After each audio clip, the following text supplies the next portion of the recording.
was down in my shop working, and my wife was doing a load of laundry, and the pump was just like kicking on and off every 15 seconds. And I said, uh-oh, something's wrong.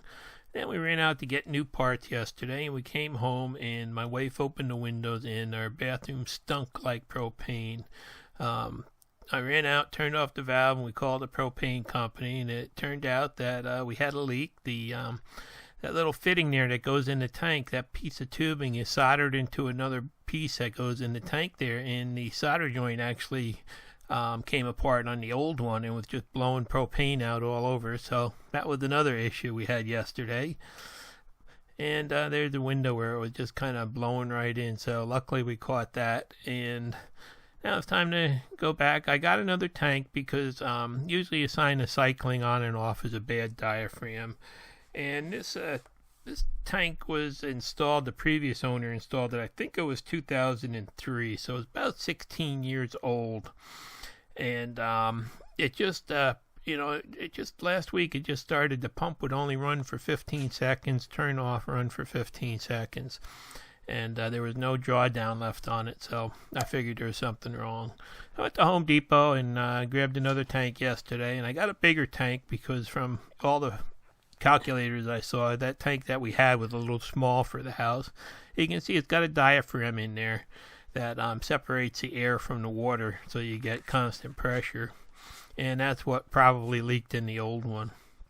So Home Depot had the tank, and they didn't have any of the other parts, so turned out they stopped selling all the switches and stuff, and I wound up going to another vendor to get the switch and stuff. And this switch here they sold me, they said I should go with a safety switch in case the well were ever to go dry. It's got a low pressure cutoff on it, so I went with that. And the old gauge was just stuck on 40 for a couple years. I went with that. Got a new check valve there. The old one, looked pretty bad. Got some Teflon tape. Grabbed a couple of the fittings to get into the plastic pipe, and decided to grab a new T because you never know when you take these things apart. I decided not to get a new pressure relief or that spigot valve there. I figured I'd just use them over, but turned out to be a mistake, as you'll see in the long run. So first thing you do before touching anything like that is you have to turn off the power, and then I opened up the faucets, tried to drain the tank down, and only about maybe not even a half gallon came out of the faucet, so I knew there was really a serious problem with it.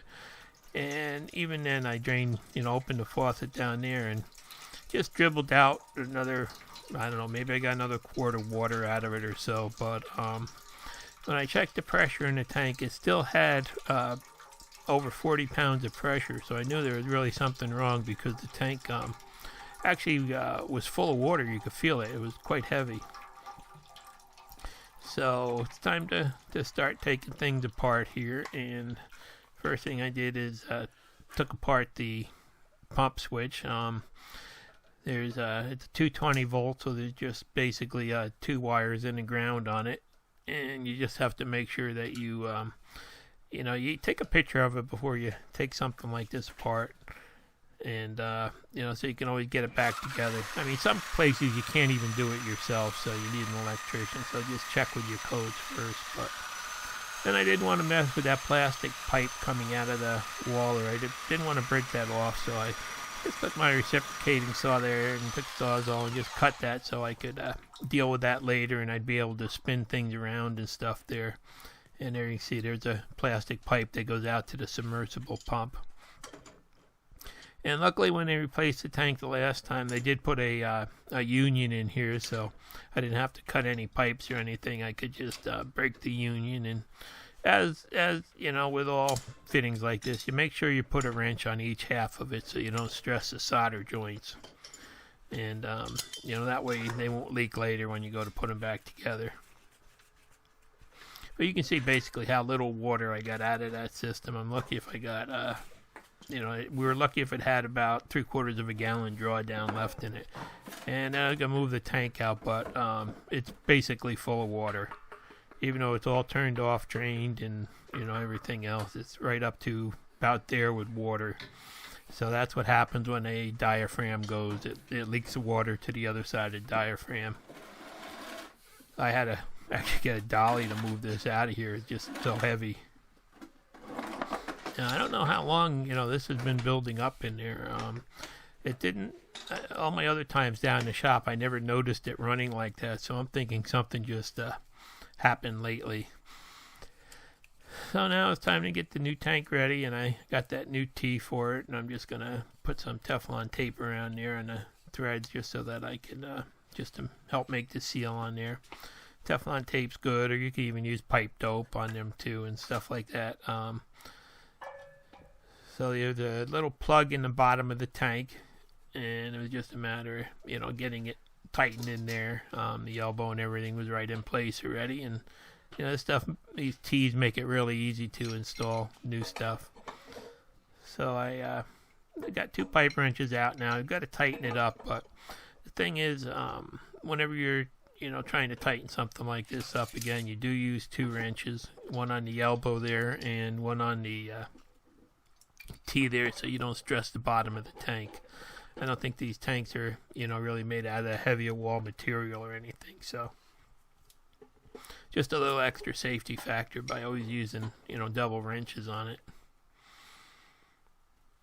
So I just got that pretty much tightened up, and you gotta crank it around until you get it to a position where the that T sits horizontal and with the ports for the valve and pressure switch facing up. So it does take a little bit of force to get it good and tight and everything lined up perfectly. And there it is there. Just got to be, just so it'll be sit horizontal to the ground. And now I'm just going to set it back in place and just see how it looks. And luckily it was the same OD as the other tank, so I don't have to move any pipes or anything. And that's the reason why I went with this brand to replace it with the next size up of the Gould tank like we had there. It would have been a much bigger diameter tank, and it would have been more of a pain in the neck. So I just picked this one up at Home Depot, and I don't know how long it will last. This last one, lasted about 15, 16 years, I guess. So we'll see. This one has a 5-year warranty, so. And then stole the fitting out of that one to get back hooked into the main plumbing of the house. And I'm just putting everything together with a little bit of some Teflon thread tape on it all. And one thing I did notice is that this tank actually, the bottom of it's a little bit shallower than the old one, so it sits lower. And I'll show you that in a second once I get this tightened up here. But it's really, it's really a simple job, and not really, it's something that anybody just about, I think, could tackle. And there you see it. This tank sits 1.5 inches exactly lower when I took a measurement there. So now I'm going to put the check valve in place. And you can see there's an arrow on the check valve, and you always want that to be going in the direction of the flow when you put things together. So the water will be coming up from that pipe hooked to the pump in the well and heading into the tank. So the arrow faces towards the tank feed. And I'm just going to crank down on that a little bit, get that snug in there. And then here's the old pressure switch I took off. And boy, am I glad I bought a new pressure switch. If you can't really see down in there, but you can see in that tube there, it's all full of sand and like gook. So I'm surprised that old pressure switch even worked. And I did clean up that one piece of brass tubing and polish it up a little bit. And I'm just going to put it together using that same piece of pipe there. And I guess it's good that you have that couple inches of pipe under it, because it does, help keep some of the sand and gook that comes up out of a well from getting into the switch there.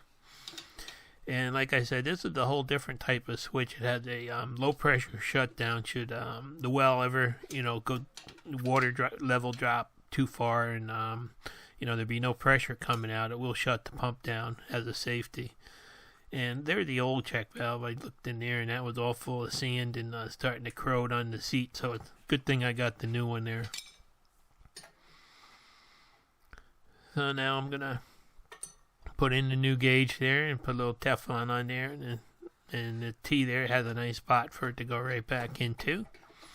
And the old gauge had been stuck on 40 psi for about the last year and a half, so it just quit moving, so I never really knew what the pressure was anyway. So this would be nice to have a new gauge in there. And then this is where I made the big mistake. I took the old drain valve off the other tank, and I decided to reuse it I didn't think a drain valve would ever go bad, and I just figured I'd save myself, I think it was about $9 for a new one. And just when I was starting to put it in as I was starting to just pull it around the last turn, it wasn't even really that tight or anything. It just snapped right off. The thread's flush with the fitting there, and it turned out when you looked at it later that it actually was corroded half of the way through in that area, and there was very little brass left, so that just was not a good idea to try to reuse that. And also, I'm reusing the old safety blow-off valve also, but in the future I'm going to replace both of these. So I'm just, that there is just a safety valve that opens at 75 psi should the pump ever not shut off in time if the switch went bad or something. It'll keep the tank from actually self-destructing. So I just was able to tighten that down. And then I went down to my shop and I took a chisel. I had to get that piece of the old valve out of there, and I didn't have an easy out big enough. So I ground some sharp edges on the chisel that just fit inside there.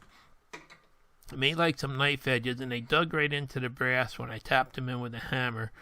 And by pushing them in and using a wrench on the hex of the chisel, I actually was able to get that out.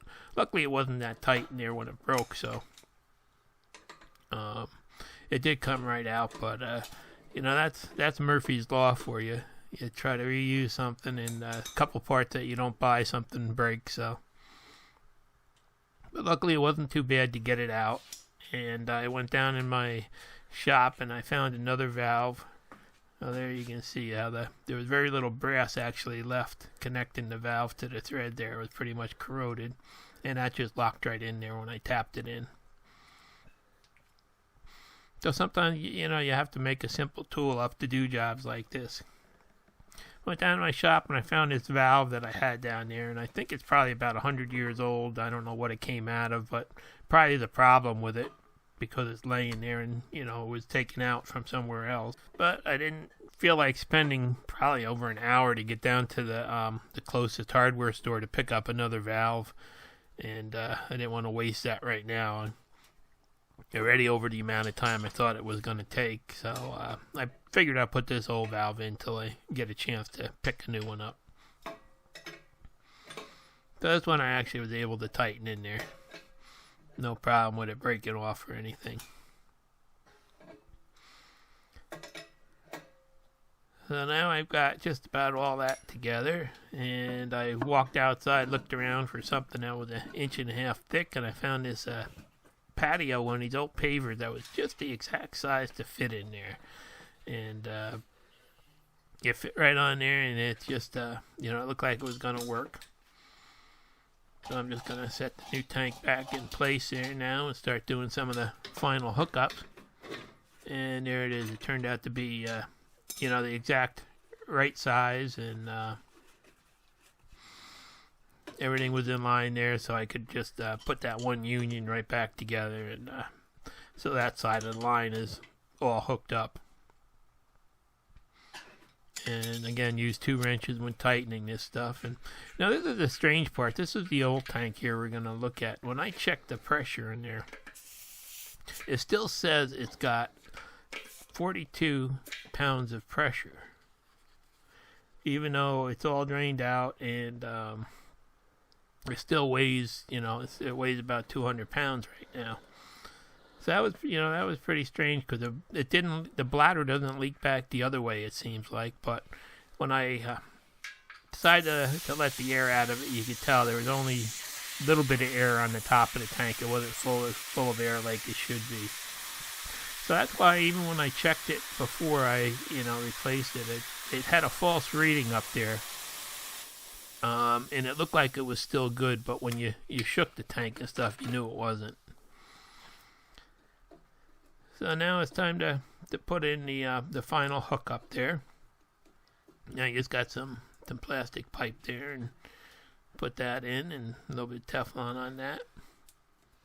Now the other one I had cut off with the Sawzall, because in order to get those elbows out of the end of the pipe like that, you really have to be able to twist them and shake them and everything else. And I didn't want to take a chance of damaging the pipe, so I figured I'd do it this way. And I'm just gonna tighten up this these two pieces here, and then get ready to get the old fitting out. So you can see everything really lined up perfect. And so now to get the old one out, I took the clamps off first, and taking a torch, and I'm just barely hitting the pipe with it to warm it up. Actually, I use MAP gas in my torch, so you have to be really careful. You don't keep it on there too long, or you burn it right through. But you just want to heat the pipe up so it starts to soften just a little bit. So and there you see, once it starts softening, things start moving and pulling apart. And I got that out a little bit there, and I just had to go back and just hit it again, a little bit of heat. It doesn't really take a lot. It just just like it's so cold from being down in the basement with all the cold water and stuff in it, that it makes it hard and brittle. And there you go, able to pull that right out now.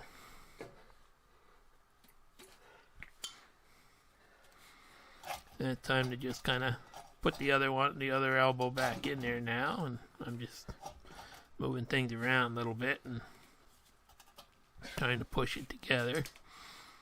And the trouble is, it cools pretty quick before I got it back together there, so it would only go in a little bit, and I just wound up having to just give it a little more heat there, just to soften it enough to get everything to seat back together.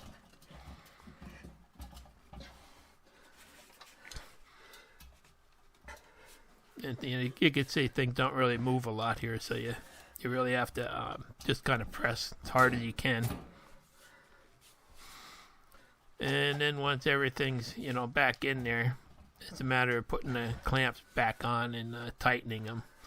And there's 2 clamps on this fitting, and I found that if you take the bit out of these changeable bit screwdrivers, it fits the hex on the clamps perfectly, so you can really get a good, get them good and tight, crank them down. And if the pipe is still a little bit warm, they really do seal good the first time. So, you want to try to get these tightened down as quick as you can. And that's basically the, all the plumbing's hooked up, and it's just about ready to go now.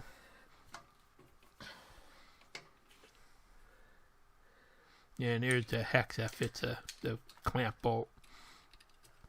And then, I've just got to get the wires back in the way they came out. And it's a tight fit in these boxes. Not much room, but got them hooked up. And then it said to check the pressure. It's supposed to be pressurized to 38 pounds from the factory.